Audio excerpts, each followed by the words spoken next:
নমস্কাৰ বন্ধু বান্ধৱীসকল পুনৰবাৰ সকলোকে স্বাগতম জনাইছোঁ আমাৰ জব এডুকেশ্যন ইউটিউব চেনেল জ্ঞান পোহৰলৈ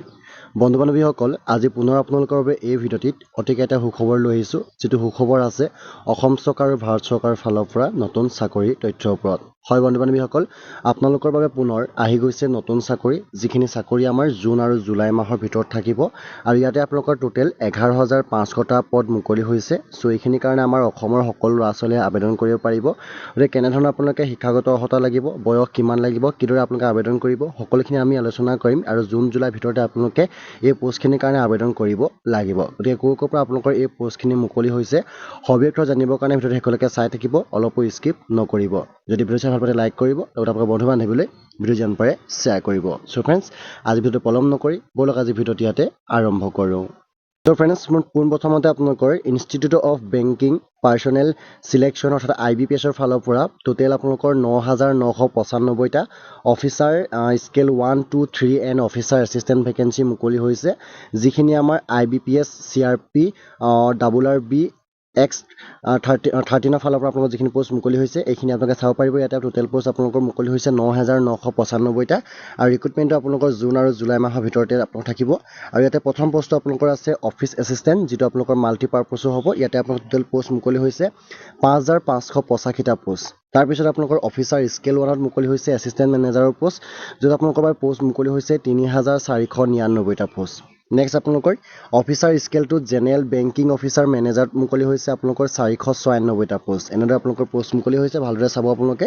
আৰু অফিচাৰ স্কেল 2ত আপোনালোকৰ ইনফৰমেশ্যন টেকন'লজিত মুকলি হৈছে 94টা পোষ্ট অৰ্থাৎ 94টা পোষ্ট আপোনালোকৰ বাবে মুকলি হৈছে আৰু নেক্সট আপোনালোকৰ অফিচাৰ স্কেল 2ত চাৰ্টাৰ্ড একাউণ্টেণ্টত আপোনালোকৰ 60টা পোষ্ট মুকলি হৈছে নম্বৰ অফ দ্য পোষ্ট হৈছে 60 আৰু অফিচাৰ স্কেল 2ত ল পোষ্ট মুকলি হৈছে আপোনালোকৰ 30টা পোষ্ট নেক্সট আপোনালোকৰ অফিচাৰ স্কেল 2ত আপোনালোকৰ ট্ৰেজাৰী মেনেজাৰত আপোনালোকৰ মুকলি হৈছে 21টা পোষ্ট টোটেল আপোনালোকে দেখা পাইছে অফিচাৰ স্কেল 2 ট্ৰেজাৰী মেনেজাৰ 21টা পোষ্ট অফিচাৰ স্কেল 2ত আপোনালোকৰ মাৰ্কেটিঙৰ পোষ্ট মুকলি হৈছে 11টা পোষ্ট তাৰপিছতে অফিচাৰ স্কেল 2ত এগ্ৰিকালচাৰ পোষ্ট মুকলি হৈছে 70টা পোষ্ট নেক্সট আপোনালোকৰ গ্ৰেড 3ত আপোনালোকৰ অফিচাৰ স্কেল 3ত আপোনালোকৰ মুকলি হৈছে 129টা পোষ্ট এনেদৰে আপোনালোকৰ 9,995টা IBPS অৰ্থাৎ বেংকিং ফালৰ পৰা আপোনালোকৰ পোষ্টবিলাক মুকলি হৈছে এই পোষ্টবিলাক যদি আমাৰ অসমৰ ল'ৰা ছোৱালীয়ে আবেদন কৰে তেন্তে আপোনালোকে এক্সাম দিবৰ কাৰণে যিবিলাক চেণ্টাৰ পাব আমাৰ আছামৰ ডিব্ৰুগড় গুৱাহাটী যোৰহাট শিলচৰ তেজপুৰ ইয়াতে আপোনালোকে দিব পাৰিব আৰু ছিংগুল আৰু মেইন এক্সাম চেণ্টাৰ হিচাপে আপোনালোকৰ অসমৰ গুৱাহাটী আৰু শিলচৰ থাকিব চ' ভেকেঞ্চি ইন আছামত যদি চাবলৈ যাওঁ আমাৰ অসম গ্ৰামীণ বিকাশ বেংকত আমাৰ অসমত থাকিব অফিচাৰ এছিষ্টেণ্টৰ 224টা পোষ্ট অফিচাৰ স্কেল 1ত এছিষ্টেণ্ট মেনেজাৰৰ 107টা পোষ্ট আমাৰ অসমৰ ল'ৰা ছোৱালীৰ কাৰণে আছে স্কেল 2ত জেনেৰেল বেংকিং অফিচাৰৰ 10টা পোষ্ট আছে IT পোষ্টত স্কেল 2ত 3টা পোষ্ট আছে স্কেল 2ত CA পোষ্ট আপোনালোকৰ 4টা আছে স্কেল 2ত ল পোষ্ট আপোনালোকৰ এটা আছে আৰু ট্ৰেজাৰী মেনেজাৰ স্কেল 2ত আপোনালোকৰ এটা পোষ্ট মুকলি হৈ আছে এনেদৰে আমাৰ অসম গ্ৰামীণ বিকাশ বেংকবিলাকত আমাৰ অসমৰ কাৰণে এইখিনি পোষ্ট মুকলি হৈ আছে চ' যদি আপোনালোকে আবেদন কৰিব বিচাৰে তেন্তে আপোনালোকৰ আবেদনৰ ইলিজিবিলিটি কেনেধৰণৰ লাগিব আপোনালোকে দেখা পাইছে ইয়াতে আপোনালোকে নেশ্যনেলিটি আৰু চিটিজেনশ্বিপ হিচাপে আপোনালোকে এজন ইণ্ডিয়ান বা এজন ছাবজেক্ট অফ নেপালৰ হ'ব লাগিব বা ভূটানৰ এনেকৈ হ'ব লাগিব কিন্তু আমাৰ ইণ্ডিয়া চিটিজেন আপোনালোকে হ'ব লাগিব তাৰপিছতে যদি আপোনালোকে আবেদন কৰে তেন্তে আপোনালোকে লেংগুৱেজ হিচাপে আপোনালোকৰ নিজৰ যিটো লোকেশ্যন হ'ব লোকেল লেংগুৱেজটো আপোনালোকে নিজৰ ষ্টেটৰ লোকেল লেংগুৱেজটো আপোনালোকে ভালদৰে জনা হ'ব লাগিব যিটো আপোনালোকৰ পূৰা প্ৰফিচিয়েঞ্চি হ'ব লাগিব আৰু এজ লিমিটটো চাবলৈ গ'লে আপোনালোকৰ এজন 1/6/2024 আপোনালোকৰ হিচাপ ধৰিব ইয়াতে অফিচ এছিষ্টেণ্ট মাল্টিপাৰ্পছৰ কাৰণে 18 বছৰৰ পৰা 28 বছৰ হ'ব অৰ্থাৎ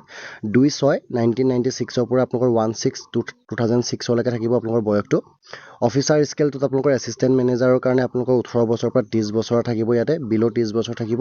আপোনালোকে চনটো চাই ল'ব আপোনালোকৰ ডেট মিলাব কেনেদৰে হ'ব অফিচাৰ স্কেল 2ৰ মেনেজাৰৰ কাৰণে 21 এবভ আৰু বিল' 32 ইয়াৰ্ছ হ'ব লাগিব অফিচাৰ স্কেল 3ত আপোনালোকৰ ছিনিয়ৰ মেনেজাৰৰ কাৰণে এবভ 21 ইয়াৰ্ছ আৰু বিল' থাকিবলৈ আপোনালোকৰ 40 ইয়াৰ্ছ গতিকে এইখিনি পোষ্ট থাকিলে মানে আপোনালোকে আবেদন কৰিব পাৰিব বয়সৰ আপোনালোকৰ যিটো ইলেকশ্যন থাকে এইটো আপোনালোকৰ দিয়া আছে OBC কাৰণে 3 বছৰ SC ST 5 বছৰ আৰু PWD 10 বছৰ এই ইলেকশ্যন দিয়া আছে শিক্ষাগততা চাবলৈ গ'লে অফিচ এছিষ্টেণ্ট মাল্টিপাৰ্পছৰ কাৰণে আপোনালোকে বেচেলৰ ডিগ্ৰী কৰা হ'ব লাগিব যিকোনো এটা ষ্ট্ৰীমৰ ফালৰ পৰা আৰু প্ৰফেচিয়েঞ্চি হিচাপে আপোনালোকে লোকেল লেংগুৱেজটো পৰা হ'ব লাগিব আৰু লগতে ডিজাইৰেবল হিচাপে ৱৰ্কিং নলেজ থাকিব লাগিব আপোনালোকৰ কম্পিউটাৰত অফিচাৰ স্কেল 1ত এছিষ্টেণ্ট মেনেজাৰ কাৰণে আপোনালোকে বেচেলৰ ডিগ্ৰী কৰা হ'ব লাগিব উইথ লগত আপোনালোকৰ ডিগ্ৰী থাকিব লাগিব agriculture horticulture forestry animal husbandry veterinary science agriculture engineering pisciculture এনেদৰে তাৰপিছতে ডিজায়াৰেবল হিচাপে আপোনালোকৰ ইয়াতো ৱৰ্কিং নলেজ থাকিব লাগিব কম্পিউটাৰত অফিচাৰ স্কেল 2টোৰ কাৰণে আপোনালোকে বেচেলৰ ডিগ্ৰী কৰা হ'ব লাগিব উইথ মিনিমাম 50% লাগিব লগতে আপোনালোকৰ যিখিনি ডিগ্ৰী দিয়া আছে সেইখিনি বেংকিং ফাইনেন্স মাৰ্কেটিং আপোনাৰ থাকিব লাগিব আৰু অফিচাৰ স্কেল 2টোৰ কাৰণে বেচেলৰ ডিগ্ৰী কৰা হ'ব লাগিব communication computer science information technology এনেকৈ থাকিব লাগিব আৰু 50% আপোনালোকৰ মাৰ্কছ থাকিব লাগিব স্কেল 2ত চাৰ্টাৰ্ড একাউণ্টেণ্টৰ কাৰণে আপোনালোকে CA from institute of chartered accountants কৰা হ'ব লাগিব 1 year এক্সপিৰিয়েঞ্চ থাকিব লাগিব স্কেল 2ত ল' কাৰণে ডিগ্ৰী কৰা হ'ব লাগিব ইন ল'ত আৰু 50% মাৰ্কছ লাগিব অফিচাৰ স্কেল 2ত মাৰ্কেটিঙৰ কাৰণে MBA কৰা হ'ব লাগিব আৰু অফিচাৰ 2 ট্ৰেজাৰীৰ কাৰণে আপোনালোকে চাৰ্টাৰ্ড একাউণ্টেঞ্চিত MBA কৰা হ'ব লাগিব ফাইনেন্সত অফিচাৰ স্কেল 2ত এগ্ৰিকালচাৰ কাৰণে আপোনালোকে বেচেলৰ ডিগ্ৰী কৰা হ'ব লাগিব এগ্ৰিকালচাৰ হৰ্টিকালচাৰ ডায়েৰী এনিমেল হাজবেণ্ডাৰী আপোনালোকে কৰা হ'ব লাগিব উইথ 50% মাৰ্কছ লৈ অফিচাৰ স্কেল 3 কাৰণে আপোনালোকে বেচেলৰ ডিগ্ৰী কৰা হ'ব লাগিব 50% মাৰ্কছ লৈ পিনে এনেদৰে আপোনালোকৰ শিক্ষাগততা থাকিবলৈ ভালদৰে আপোনালোকে এবাৰ চাই ল'ব ইয়াৰ যিটো এডভাৰটাইজমেণ্ট আহিছে তাৰপিছতে এপ্লিকেশ্যন ফিজ চাবলৈ গ'লে অফিচাৰ স্কেল 1 2 3 কাৰণে SC আৰু ST PW কাৰণে 175 আদাৰ্ছৰ 850